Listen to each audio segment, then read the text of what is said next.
Esta é mais uma atualização profética, sintam-se todos bem-vindos. Vamos continuar analisando os eventos atuais.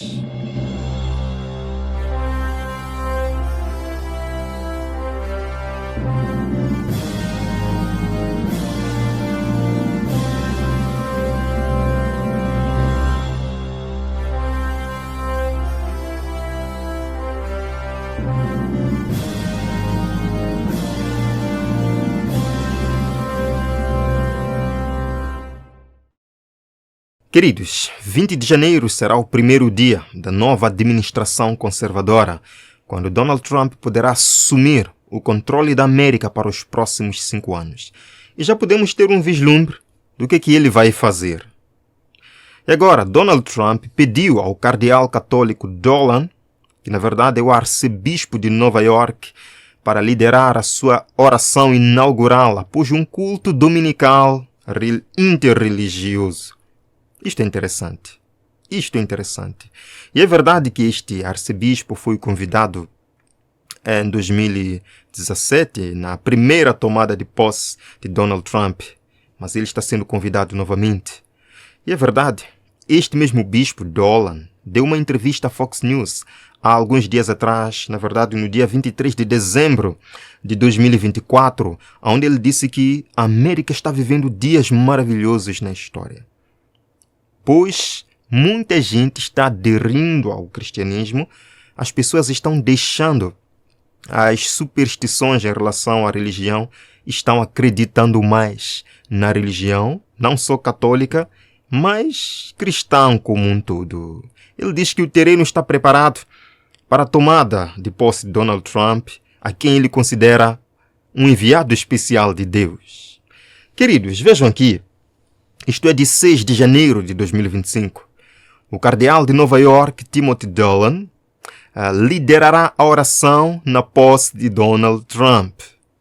Primeiro, logo de cara, isto já é união entre igreja e Estado. A América não era assim, irmãos. A América queria distância do papado.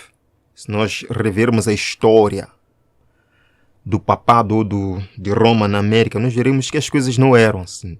Mas estão mudando. E hoje é o papado quem abençoa uma inauguração presidencial. É dito, o cardeal Timothy Dolan liderará a oração de abertura para a posse do presidente eleito Donald Trump no dia 20 de janeiro. O mesmo fez a oração de abertura em 2017, após sua vitória presidencial em 2016. E há alguém que logo pode dizer, então, isto já aconteceu antes, que diferença tem agora? Por que o irmão Onésimo aborda disto agora, se já aconteceu antes também? Queridos, eu vou falar disto daqui a pouco. Mas vejam, o presidente teve a gentileza de me pedir para fazer a oração de abertura, disse o arcebispo Dolan. Então, foi Donald Trump quem convidou o arcebispo para esta bênção. Sabem por quê, irmãos? Sabem por quê?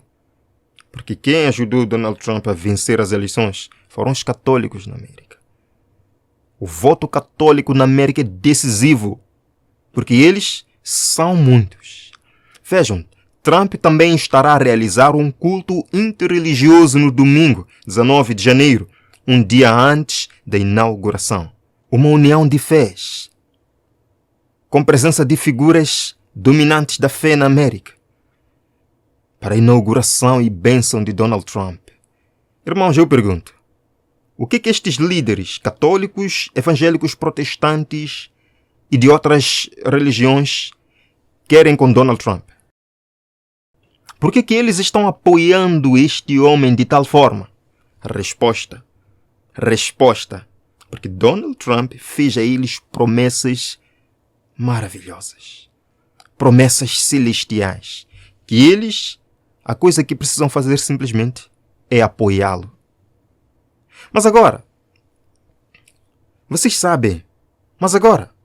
viram o que Donald Trump falou há alguns dias atrás? Eu fico me perguntando, se este homem é o enviado de Deus, como muitos religiosos acreditam, por que estes pastores, estes padres, não chamam atenção a este homem sobre algumas coisas que ele está fazendo e que promete ainda fazer na América? Vejam aqui, por exemplo, isto é de 24 de dezembro. Trump diz que buscará a pena de morte para estupradores, assassinos e monstros. Pena de morte. E é verdade que isto existia na América. Em algum momento os estados buscam banir. Mas ele diz: vou restaurar a pena de morte para os monstros, estupradores, pecadores. Eu pergunto, este homem não tem conselheiros? Onde é que estão os padres e pastores que consideram-no o enviado de Deus?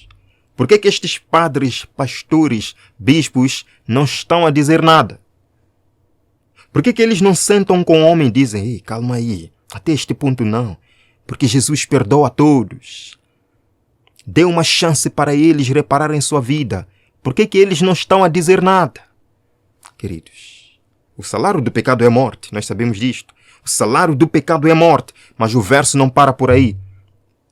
Eu creio, irmãos, que pecadores, todos nós somos pecadores, e estupradores, monstros da sociedade, eu creio que realmente eles precisam ser tratados com cuidado. Não podem andar à solta, senão vão semear pânico por todo lado. Mas pena de morte, irmãos. Isto é contra os princípios de Cristo. Isto é contra os princípios sagrados. O salário do pecado é a morte. O estuprador, sim, vai morrer se não se arrepender. Mas o texto continua dizendo: mas o dom gratuito de Deus é a vida eterna em Cristo Jesus. Estes monstros, estes estupradores que Donald Trump quer matar com a sua lei de pena de morte, também merecem uma chance de salvação, merecem uma chance de ouvir a boa nova da salvação. Quem sabe se é na prisão que um estuprador poderá ter a oportunidade de ouvir falar de Jesus e mudar sua vida, mas agora não, temos que matá-los. Este homem não tem conselheiros? Por que que os seus conselheiros pastores, que derramam uma bênção sobre ele, que vão orar com ele, vão ter um encontro religioso com ele, não estão a dizer nada sobre estes assuntos? Vejam só, Romanos capítulo 1, verso 32 diz algo tremendo. Diz algo tremendo. Sempre que você quiser tomar uma decisão séria, lembre-se disto primeiro, no verso 32. Romanos 1, verso 32. Embora conheçam o justo decreto de Deus de que as pessoas que praticam tais coisas merecem a morte, não somente continuam a praticá-las, mas também aprovam aqueles que as praticam. Irmãos, não estou aqui para aprovar aqueles que são considerados estupradores da sociedade, não. Não estou aqui para apoiar. Eles vão ter suas próprias sanções, a prisão, onde poderão ter uma oportunidade. Mas pena de morte, irmãos. Pena de morte. E estes pastores sequer dão uma instrução para Donald Trump. Diz a palavra, não somente praticam, mas também aprovam aqueles que as praticam. O fato de apoiarem um homem que está trazendo medidas severas que vão contra os princípios cristãos, estes pastores estão praticando as obras dele. E ainda o consideram como o enviado de Deus. Vejam aqui, apoiadores dizem que Deus o escolheu para ser presidente. Quem está dizendo isto? Líderes religiosos. Os mesmos que terão um encontro interreligioso dominical, em 19 de janeiro. Que ele foi escolhido por Deus. Mas é um escolhido de Deus que não consegue perdoar. Que não consegue dar uma chance. Vejam, os crentes de Trump vê Deus ao seu lado. Eles dizem, agora, enquanto a vitória arrebatadora da reeleição do Sr. Trump os leva a novos patamares de poder, eles acreditam que seu retorno é mais do que um mandato eleitoral. Eles acreditam que é um mandato divino, relata o New York Times. Um mandato divino, irmãos. É nisto que acreditam os líderes protestantes evangélicos e católicos da América. Que Donald Trump recebeu um mandato divino até para trazer a pena de morte. Isto é sério. Vejam aqui, Donald Trump se torna o escolhido dos evangélicos americanos. Os cristãos que vê Trump como seu salvador. E agora, sobre essa questão do culto interreligioso no domingo. Isto não é o cumprimento da profecia? De que na América haverá uma união entre igreja e Estado, uma união de fés, meus irmãos, para levar a América ao abismo, para levar a América à apostasia nacional. Vejam aqui, quando as principais igrejas dos Estados Unidos, ligando-se em pontos de doutrinas que lhes são comuns, influenciarem o Estado para que imponha seus decretos, eles apoiam as instituições, a América protestante terá então formado uma imagem de Roma. E o que vem? Inflição de penas civis aos dissidentes será o resultado inevitável. Estamos vendo aqui um exemplo desta união religiosa dominical para abençoar Donald Trump, para que ele saia e exerça o seu poder civil na punição da dissidência, na punição da heresia, na punição dos males da sociedade. Vejam, por que os líderes cristãos, católicos e protestantes amam Donald Trump e o consideram um escolhido de Deus. Vejam aqui. E é verdade que ele já prometeu criar, junto à Casa Branca, o Salão Oval, que na verdade já existe. Mas ele pretende criar um conselho cristão, um conselho de fé, na verdade. Um conselho de fé, onde ele poderá receber estes homens, estes líderes influentes. E onde estes líderes influentes poderão dar o seu contributo, as suas ideias, para que ele possa sancionar por lei. Vejam um exemplo. If the Lord were to say something to me, if the Lord were to say something to David, or if the Lord were to say something to Bishop that the president needs to hear, I have no doubt that we could do it and do it quickly. Se o Senhor dissesse algo para mim, se o Senhor dissesse algo para o David, se o Senhor fosse dizer algo ao bispo que o presidente precisa, não teria dúvidas de que poderíamos fazer e fazer rápido. Officially are a part of the White House Faith Initiative. And this is an effort really for us to meet together at the White House, listen to the administration, share their viewpoint, and then solicit our viewpoint on a number of different issues. Nós oficialmente fazemos parte da iniciativa de fé da Casa Branca. E este é realmente um esforço para nos encontrarmos juntos na Casa Branca, ouvir a administração, compartilhar seu ponto de vista e, em seguida, solicitar nosso ponto de vista sobre várias questões. Agora os irmãos entendem por que há tanto apoio evangélico e católico? Sim, porque os pastores estão prontos a dar ideias. E falou aqui o Kenneth Copeland. Se Deus me dissesse algo para falar ao presidente, algo urgente para a América, eu faria e faria-o agora. No contexto das desgraças, no contexto da queda moral, o que dirão então estes pastores? Qual será a solução para a queda moral?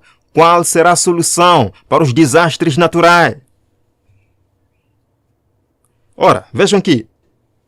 No movimento Ora em Ação nos Estados Unidos, a fim de conseguir para as instituições e usos da igreja o apoio do Estado, os protestantes estão a seguir as pegadas de Roma.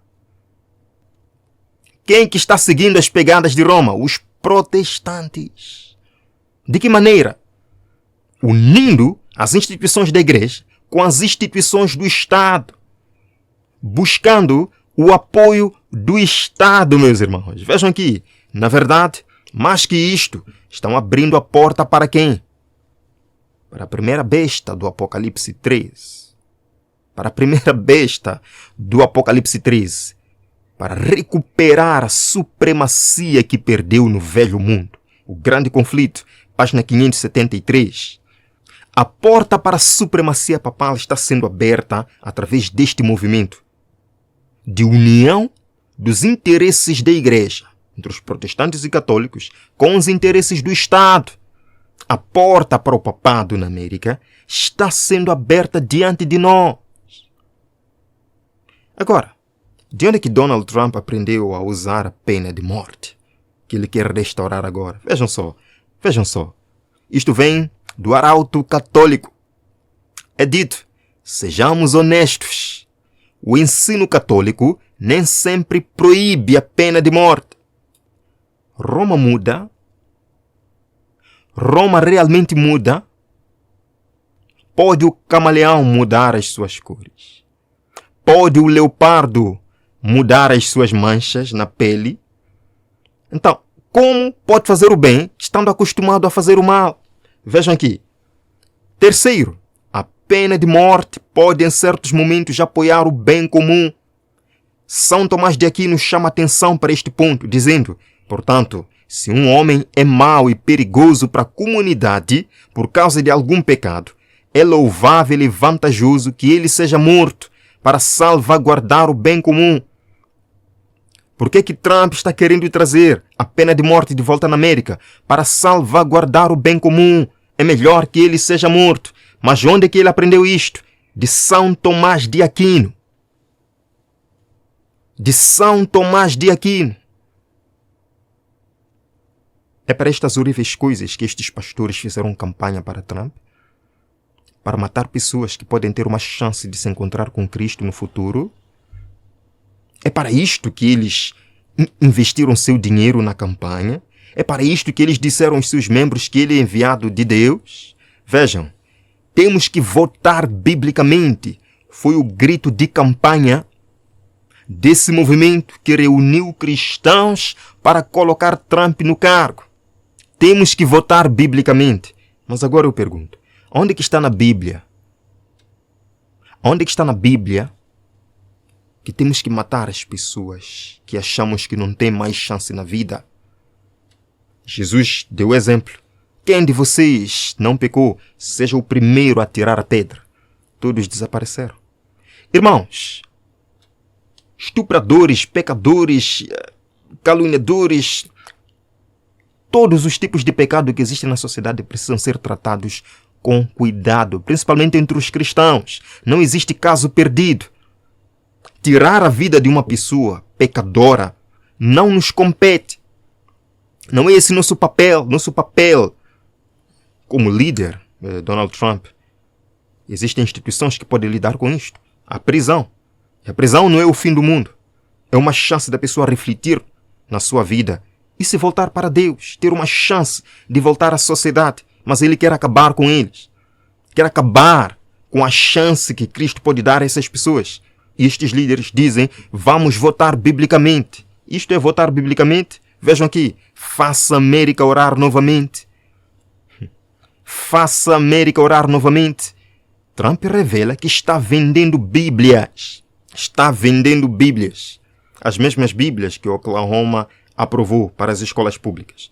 Eu pergunto, se ele está vendendo Bíblias, por que não vende ou não oferece aos monstros e estupradores para que eles se convertam a Cristo?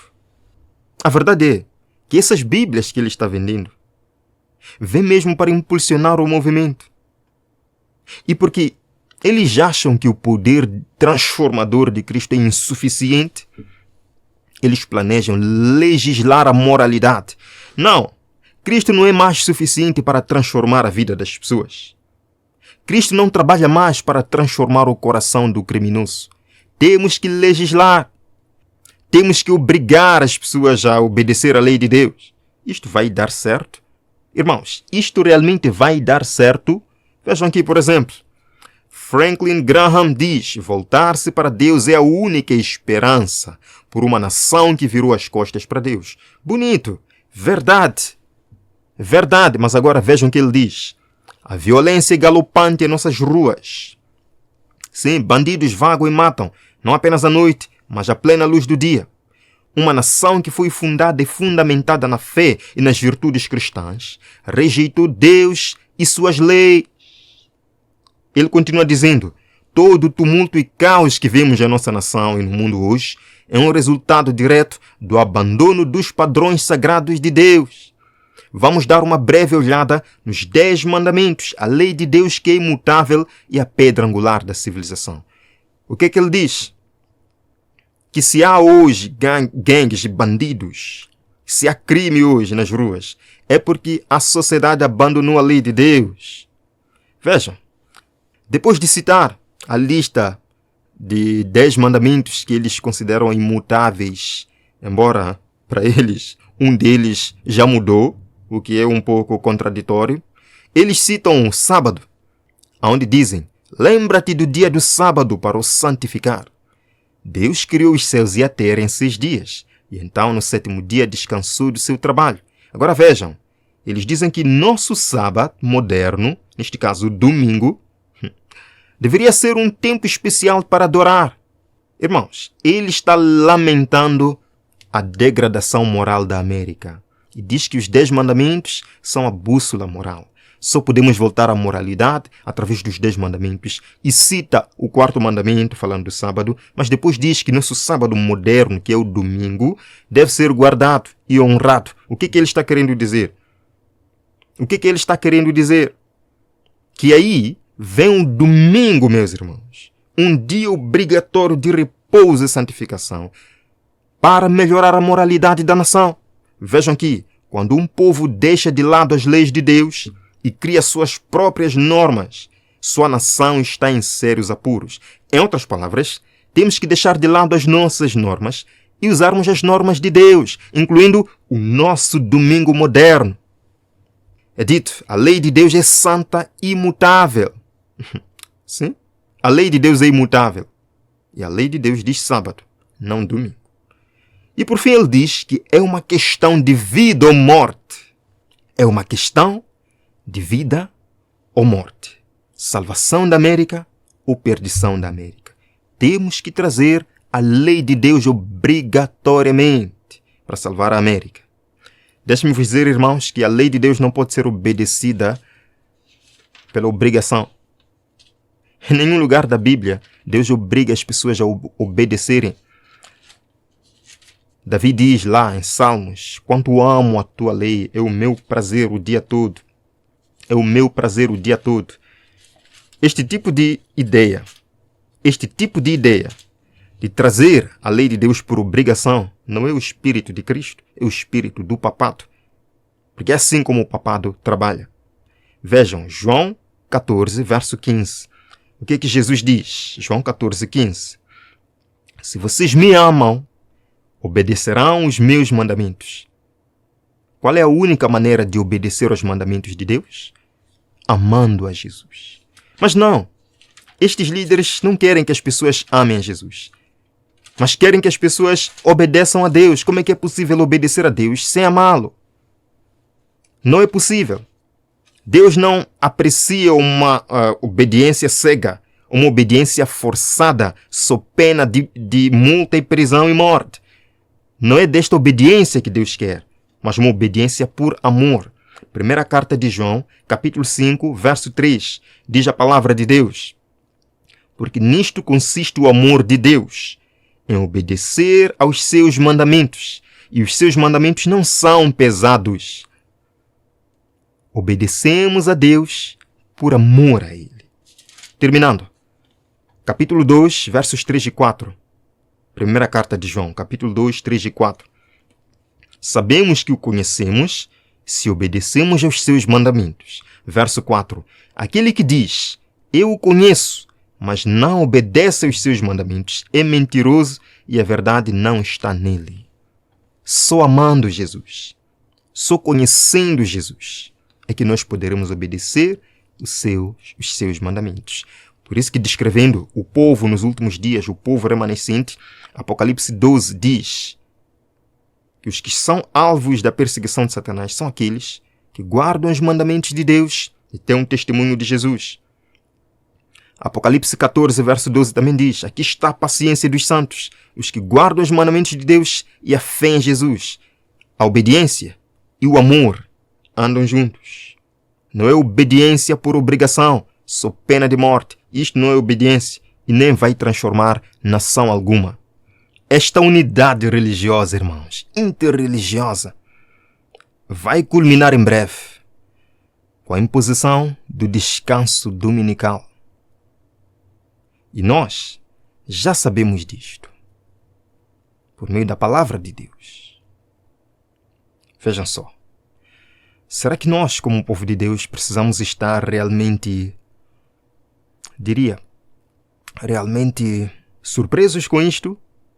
Será que as pessoas no mundo devem estar surpresas com isto? Devem estar surpresas com os eventos finais?